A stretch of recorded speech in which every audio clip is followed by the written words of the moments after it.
So I was getting ready for the next step of this video and I started cutting the exhaust. Check this out. The exhaust is full of dog food.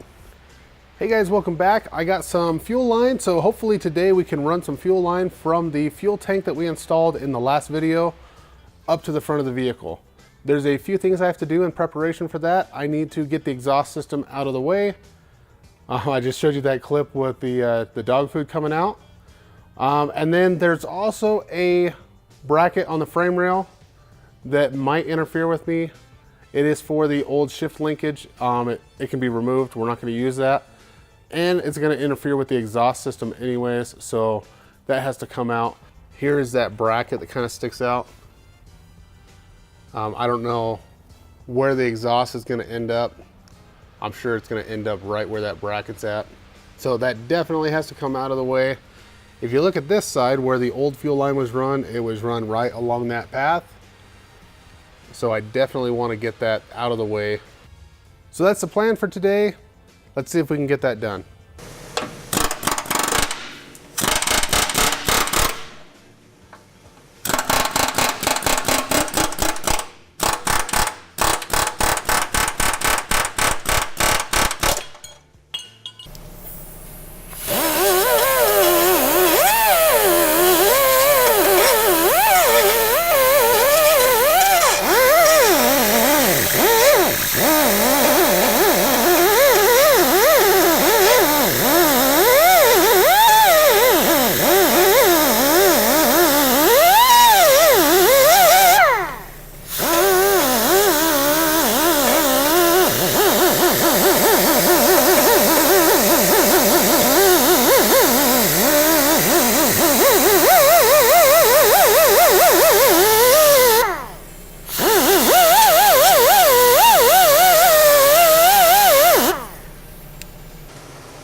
So this is the NiCopp copper nickel ferrous alloy. It's supposed to be really easy to bend. It won't rust out like steel. Looks a little better than copper. Copper tarnishes, turns green or black. This stuff is supposed to not do any of that. And it's supposed to be easy to bend. You're not supposed to need special bending tools. So I figured I'd give it a try. The only thing I don't like about rolls of material is it's hard to get it straight. But since we're gonna have so many bends where we're going anyways, the straight sections may not matter, but it actually seems like it wouldn't be that hard to get it straightened out. It won't be as straight as an arrow, but it'll get us close. You're supposed to be able to flare it just like you do steel or copper. And I believe it even says in the spec sheet that you can run compression fittings, all that stuff on it. This is a 25-foot roll. It's like 50, 60 bucks, somewhere in there. I didn't look at the exact price. But when I went to the parts store to get a new roll of the nylon, this stuff was 50 bucks, but I didn't look close to see if it was a 25-foot roll or a 50-foot roll. This might have been a 50-foot roll. So if that's the case, this is about double of that. I'm kind of on the fence if I want to stretch this whole thing out and try to straighten it before I get started, or just work it straight as I move along. I'm going to work on this for a little while, and if I run into any issues or weird things, then I will let you know.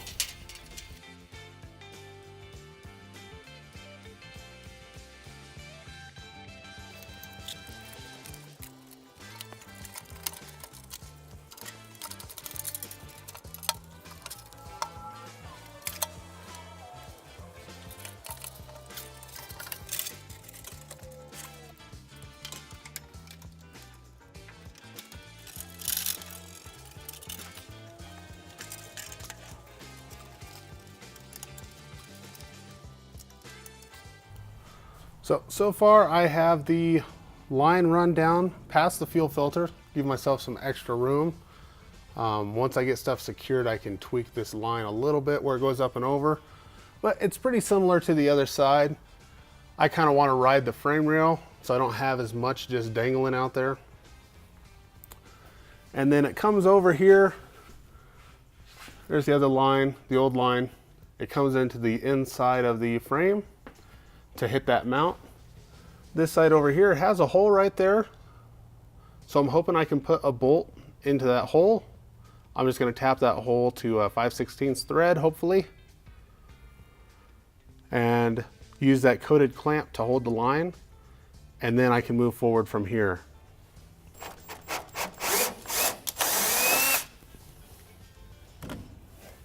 And I didn't drill anything there, I just ran the tap through it. I would probably be better with a fine thread bolt, but I don't stock any fine thread unless it's metric. And even my metric hardware in that size is all going to be 8mm by 125. But the hole in my coated clamp is only 1/4 inch, so I'll have to ream that out.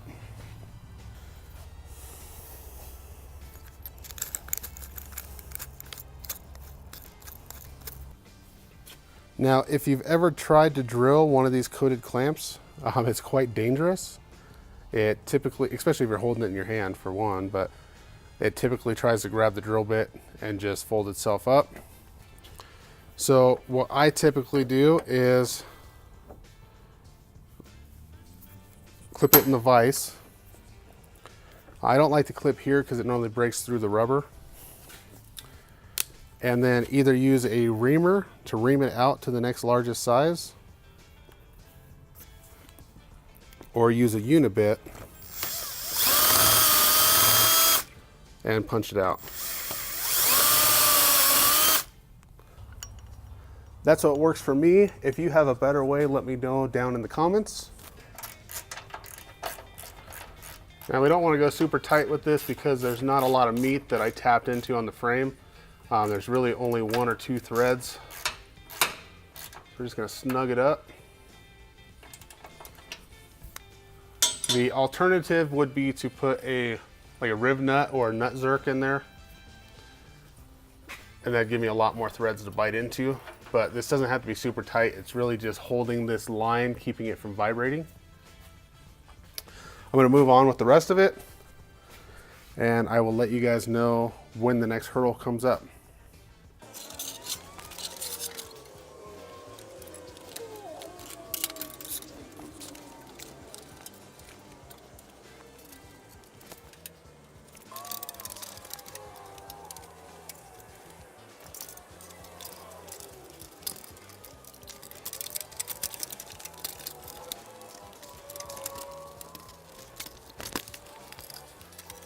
There are several locations on the opposite side of the frame where I'm running that fuel line that have the holes drilled already, and that's the same place that they have the clips on the factory side.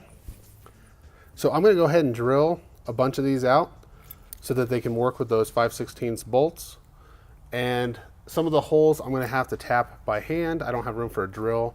I may not even have room for that tap. We'll have to see. I'm going to do that, get the line all mounted up, and then we'll go over the whole thing.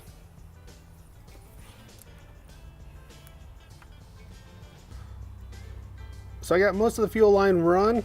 I have not hooked it up to the fuel filter yet, but it comes over to the driver's side, goes up. I have a mounting bracket or one of those coated clamps up on top of the shock perch. It then comes down over here, barely clears the body and the frame everywhere I went.